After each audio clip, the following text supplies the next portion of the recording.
সেই সুরুজ হলো নাসিম উসমানের অত্যন্ত একজন সহচর, মানে নাম্বার ওয়ান একজন তার সহচর। সারা দেশে আওয়ামী লীগ শেখ মুজিবের বাহিনী নামতে হবে না, আমরা যারা আছি নারায়ণগঞ্জে উসমান বাহিনী, সুরুজ বাহিনী, আমরাই যথেষ্ট তোদের সাথে মোকাবিলা করতে। আমাদের সকলের বিরুদ্ধে সে প্রকাশ্যে হুমকি দিয়ে আসছে, আমাদেরকে যে কোনো মুহূর্তে আমাদেরকে সে বস্তাবন্দি করে শীতলক্ষা নদীতে নিক্ষেপ করবে। প্রকাশ্যে আজকে মিডিয়ার মাধ্যমে বলে যাচ্ছি, সব কটি হচ্ছে স্বৈরাচারের দূষণ, স্বৈরাচারের দালাল, স্বৈরাচারের সাথে আঘাত করে যাচ্ছে প্রতিটা উপদেষ্টারা। ২ ঘন্টা পরে ইনশাল্লাহ একটু খেলা দেখানোর চেষ্টা করব।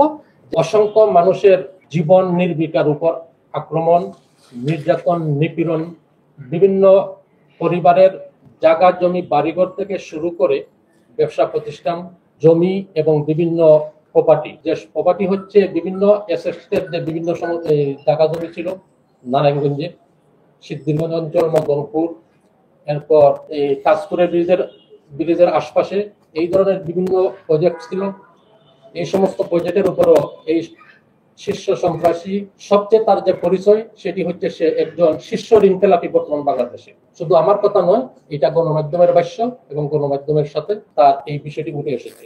তৎকালীন বিগত 2012 সালের 8ই জুন শীর্ষ সন্ত্রাসী সুরুজ ও তার শক্তি বাহিনী এবং আজকের আলোচনার সংবাদ সম্মেলনের মধ্যে যে বিষয়টি অভিযোগ নিয়ে এসেছি, যে সুরুজ সংক্রান্ত বিষয়, সেই সুরুজ হলো নাসিম উসমানের অত্যন্ত একজন সহচর, মানে নাম্বার ওয়ান একজন তার সহচর। এই নাসিম উসমানের সহযোগিতায়, শামীম উসমানদের সহযোগিতায় এই সুরুজ, সে একজন রাস্তার ভিখারির মতন তার জীবনযাপন ছিল তার তৎকালীন সময়। তার ইতিহাস ঘাটলে পাওয়া যায়, তাও আমার মুখের কথা না, গণমাধ্যমে তার অসংখ্য নিউজ রয়েছে এই সংক্রান্ত বিষয়।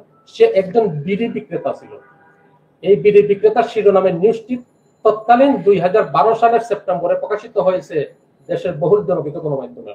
এর পরবর্তীতে বিভিন্ন মিডিয়া এসেছে একজন বিড়ি বিক্রেতা থেকে আজ ভূমিকেতু, তারপর শীর্ষ ঋণখেলাপি, শীর্ষ সন্ত্রাসী, তার নামের সাথে আসিয়া আজ বিভিন্ন পরিচয় ধারণ করছে। এই ছাত্র জনতার আন্দোলনে 1 আগস্ট থেকে শুরু করে গণ অভ্যুত্থানের আগ মুহূর্ত রাত পর্যন্ত চিটাগং রোড, সাইনবোর্ড, শনিরাকড়া এবং সর্বশেষ যাত্রাবাড়ি অত্র এলাকাতে প্রকাশ্যে এই সুরুজ নিজে রাস্তায় দাঁড়িয়ে, স্পটে দাঁড়িয়ে আমাদের এই সমস্ত জুলাই যোদ্ধাদের উপর সে তার নিজের নির্দেশে আমাদের এই লোকদের উপরে আক্রমণ করে, গোলাগুলি করে, অনেকেই আজ পঙ্গুত্ব বরণ করে দিন যাপন করছে। প্রকাশ্যে সোশ্যাল মিডিয়াতে, ফেসবুকে তারা নাম ধরে তারা আমাদেরকে, এই সমস্ত লোকদেরকে, এমনকি আমি সহ সবারকে তারা প্রকাশ্যে মিডিয়াতে, তারা সোশ্যাল মিডিয়াতে সয়লাভ হয়ে যাচ্ছে। শেখ হাসিনার স্বৈরাচার তোরা মুক্তি করছো, তোদের কোনো রেহাই নাই। সারা দেশে আওয়ামী লীগ শেখ মুজিবের বাহিনী নামতে হবে না, আমরা যারা আছি নারায়ণগঞ্জে উসমান বাহিনী, সুরুজ বাহিনী, আমরাই যথেষ্ট তোদের সাথে মোকাবিলা করতে। তোরা তো সত্যি হচ্ছে জঙ্গিবাদ, তোদের জন্মদাতা বাবা হয়েছে জঙ্গিবাদ, এই ধরনের অকথ্য ভাষা গালিগালাজ করে যাচ্ছে প্রকাশ্যে হুমকি দিয়ে। এই সুরুজ মিয়ার নিকট এবং এই সুরুজ মিয়ার মাধ্যমে আমার নিজের আত্মীয় স্বজন থেকে শুরু করে অসংখ্য মানুষের বিভিন্ন জায়গা জমি তার মাধ্যমে দখল করা আজ পর্যন্ত আমরা উদ্ধার করতে পারি নাই। গত মাসের 8ই সেপ্টেম্বর আমি এই বিষয়টি সামনে নিয়ে এসেছিলাম, গণমাধ্যমের সামনে একটি সংবাদ সম্মেলন করেছিলাম। এখন পর্যন্ত আমি প্রশাসন থেকে শুরু করে, আইন শৃঙ্খলা বাহিনী থেকে শুরু করে কারোর কোনো সহযোগিতা পাই নাই। এই সুরুজ কিভাবে একজন বিড়ি বিক্রেতা থেকে আজ সে হাজারে কোটি টাকার মালিক বনে, সেই ইতিহাসও আমরা কেউ বের করতে পারি নাই। সেই ইতিহাসটা আমি উঠে নিয়ে আসলাম বিভিন্ন মাধ্যমে, গণমাধ্যমে প্রকাশিত হোক।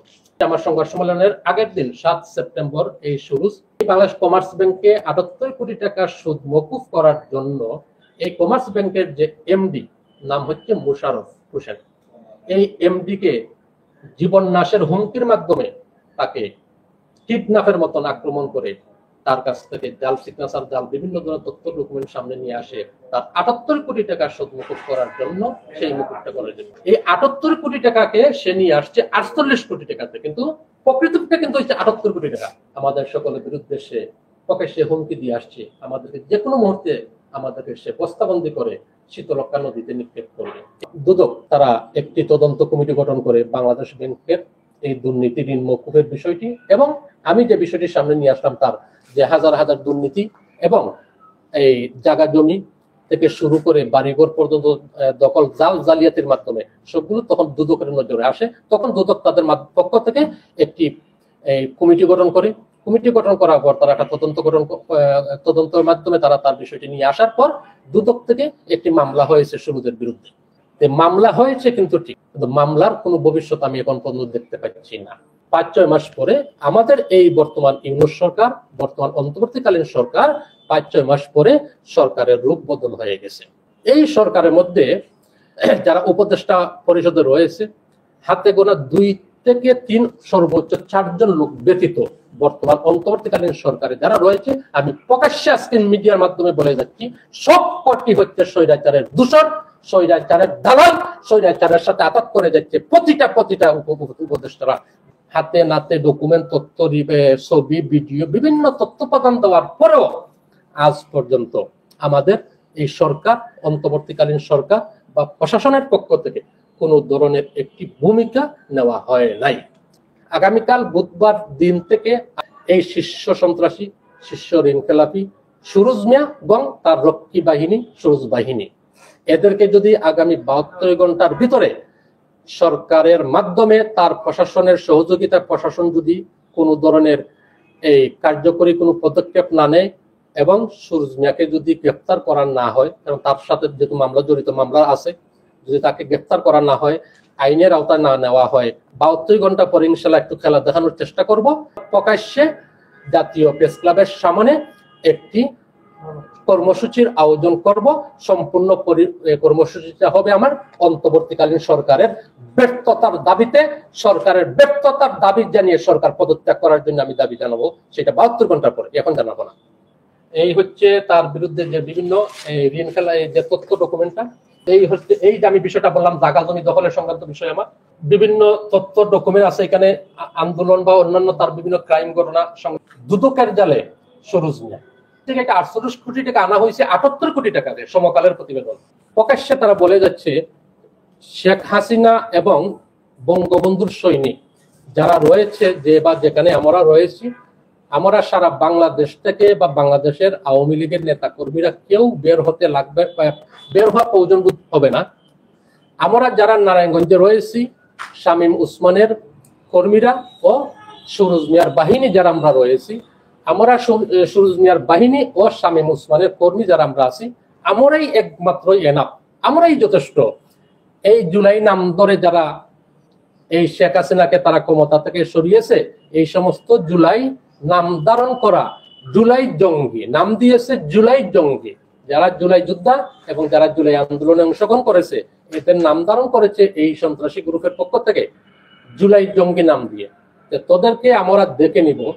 অল্প কয়েকদিন পরেই আমরা আমাদের নারায়ণগঞ্জ থেকে তোদের সবাইকে প্রতিহত করার জন্য আমরা অতি শীঘ্রই বের হয়ে আসছি। এই ধরনের লেখালেখি, বক্তব্য এবং সোশ্যাল মিডিয়াতে ভাইরাল হয়ে যাচ্ছে তাদের এই সমস্ত হুমকি দামকি। কিন্তু কেন সরকারের টনক লড়ে না? এখনো সরকারের নজরে কি এগুলো এখনো আসে না? এই সমস্ত বিষয় সোশ্যাল মিডিয়াতে বলে যাচ্ছে একের পর এক। সেই হিসাবে এই জন্যই আমি বললাম, তাহলে জুলাই, এই আমাদের অন্তর্বর্তীকালীন সরকার কেন আমাদের জুলাই আন্দোলনের পরবর্তী আমাদের বিজয়ের সরকার বা বিপ্লবী সরকার নয়? এই কারণেই বললাম যে যদি সরকার আমাদের হতো বা জুলাই বিপ্লবী সরকার হতো, বর্তমান ইউনূস সরকার, অবশ্যই সেই ধরনের পদক্ষেপ গ্রহণ করে নিত সঙ্গে সঙ্গে।